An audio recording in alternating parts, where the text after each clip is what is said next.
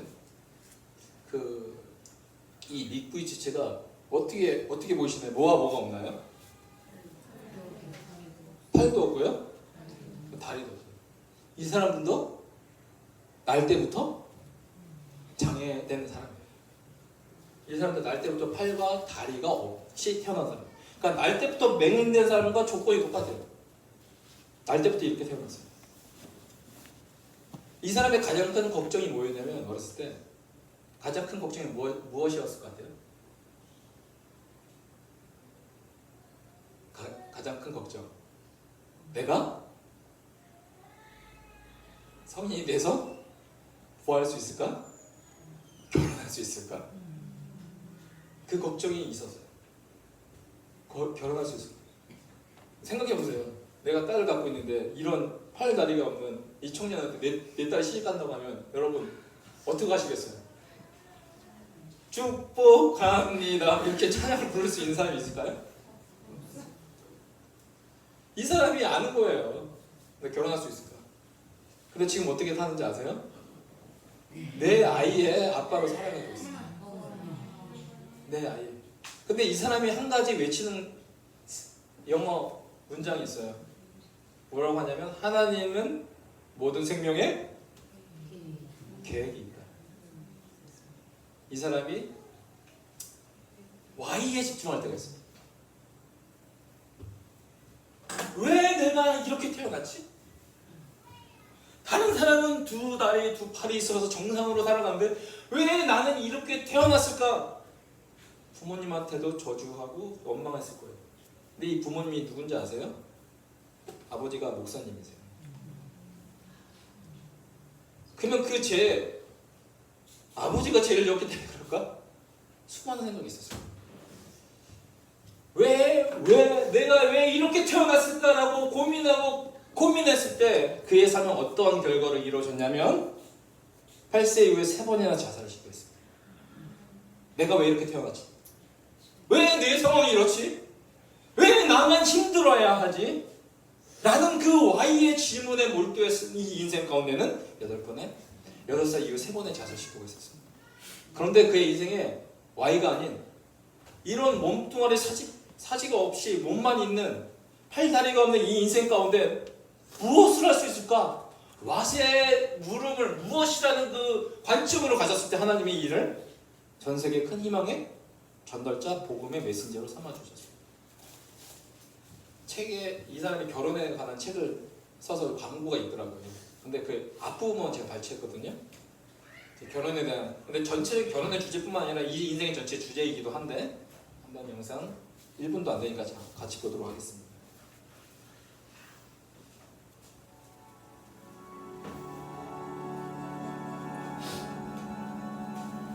Life is messy. Love can be too. Relationships that don't work out and disappointments of a broken heart can teach us a lot of great lessons about life and love. Because I have no arms or legs, I feared no woman would ever love me or want to marry me. But it doesn't take a perfect person to find a perfect love. God had a plan, and His plan for me was Canaan. And God has the best in store for you too. The best thing you can do for your life and for a marriage is to have a transforming, active relationship with God. He makes love limitless. Our relationship with Him is the hope and power that sustains our marriage. Every single. 하나님과의 관계야말로 우리의 결혼 생활을 유지할 수 있는 가장 최고의 방법입니다. 내가 결혼을 위해서 준비할 수 있는 어떤 것보다 더 중요한 것은 하나님과의 친밀함입니다. 이거 결혼의 주제뿐만 아니라 인생의 모든 영역을 확장해도 똑같은 것입니다. 이 사람이 Y의 인생에서 무엇의 인생으로 전환될 수 있었던 가장 큰 묘사가 뭐였냐면 한 가지였습니다. 바로 15세에 하나님을 인격적으로 만나는 그 삶의 터닝포인트. 예수님을 그가 목회자 집안에 태어나서 예수를 한 게 아니라 그가 인격적으로 내가 예수님은 나의 구세주이십니다. 당신이 나를 위해 이 땅에 오셨습니다. 맹인된 자를 찾아오셨던 것처럼 오늘 날 찾아오신 주님, 내가 그분이 나의 인생의 구세주임을 내가 믿습니다. 나를 변화시켜 주십시오. 라고 그가 만났을 때 그 인생을 다시 보게 되었습니다. 왜가 아닌 하나님이 하시고자 하는 일이 무엇입니까? 라는 와세 인생으로 바뀌게 되었습니다. 그래서 그 오늘 맹인된 자가 오늘 예수님 만났을 때 어떻게 바뀌었습니까? 제자들 보세요. 제자들이 물어 이르되, 제자들은 예수님을 뭐라고 말해요? 랍비요. 아직까지 랍비라고. 그렇게 따라다니는데도 지금도 랍비래요. 근데 눈을 뜨게 되고 보게 된 이후에 이 사람의 변화는 어떻게 시작됩니까? 15절. 그러므로 바리새인들도 그가 어떻게 보게 되었는지를 물으니 이르되, 처음에는 그 사람이 진흙을 내 눈에 바르매 내가 씻고 보나이다. 처음엔 그 사람이라고 했어요. 눈을 뜨게 한 사람. 다시 한번 또 묻습니다. 그 사람이 내 눈을 뜨게 하였으니 너는 그를 어떠한 사람이라 하느냐? 대답하되 뭐라고요? 선지자니이다. 그 사람이었는데 이제 선지자네. 이제는 다시 주님을 찾아와서 내가 인자를 믿는, 내가 보는 그 사람이 바로 나다 라는 그 말씀을 듣고 이 사람이 고백합니다. 이르되 주여 내가 믿나이다 하고 그냥 주여 주여 하는 그런 중언부언의 주여가 아니라 이 사람은 정말로 고백한 주여예요. 왜냐하면 주여 믿나이다 하고 뭘 했어요? 전하는지라 그분의 주되심에 굴복한 거예요. 결국 이 사람은 예수를 만나서 주님으로 고백하게 되었습니다. 그래서 그의 인생을 통해서 그는 어떤 인생을 살아가게 됩니까? 하나님이 하시는 일을 증거하는 인생으로 변화되게 되었습니다. 처음에 Y의 인생이었어요. 내가 왜 맹인된 사람으로 태어났습니까? 왜 그렇죠? 왜 부모님이 나를 이렇게 낳죠? Y의 인생이었어요. 근데 예수님을 만나서 뭐로 바뀌었어요? 하나님이 하시는 일. 처음에는 육신의 눈을 띄었지만 이제는 인자를 만남으로 영적인 눈까지 띄어지는 인생이 되었습니다. 그렇다면 이 사람이 예수님을 만남으로 변화되었다면 오늘 우리도 예수님을 만나야 됩니다. 어디로 가자? 실로암 못에 우리도 가서 씻자. 왜 그렇습니까? 실로암 못에 가서 씻으라 하시니, 실로암은 번역하면 보냄을 받았다는 뜻이라. 이에 가서 씻고 밝은 눈으로 왔더라. 초막절 큰 구원의 날에 실로암에 가서 씻으라고 말씀하셨습니다. 왜 굳이 말씀으로만 눈을 뜨게 하셔도 되는데 실로암에 가서 씻으라고 하셨나? 그 실로암은 진정 누구였나? 바로 실로암은 예수님이셨어요. 왜? 실로암의 뜻이 뭐예요? 보냄을 받았다는 뜻. 누가 보냄을 받았죠? 하나님으로부터 보냄을 받은 자가 바로 예수님이십니다. 그렇다면 실로암으로 가서 씻으라는 것은 누구에게 하라? 예수님에게 가라. 예수님은 보냄을 받은 자로 생수의 강과 빛이 되십니다. 이 날 때부터 맹인된 자가 실로암에 갔을 때 하나님의 하시는 일의 주인공이 되었다면 이제 여러분 차례가 되겠습니다. 오늘 우리도 왜 라는 고통과 상황에 있다면 어디로 가시라? 실로암으로 가서 주님을 만나 왜가 아닌 하나님이 하시는 일이 무엇일까 기대하며 믿음으로 선포하시기를 주의 이름으로 축복합니다. 기도하겠습니다. 하나님 아버지 감사합니다. 날 때부터 맹인된 자처럼 우리는 소망이 없고 희망이 없고 가능성 없는 연약한 존재입니다. 근데 주님이 먼저 찾아와 주셨습니다. 그리고 실로암에 갔을 때 진정한 빛 예수 그리스도를 보게 되었습니다.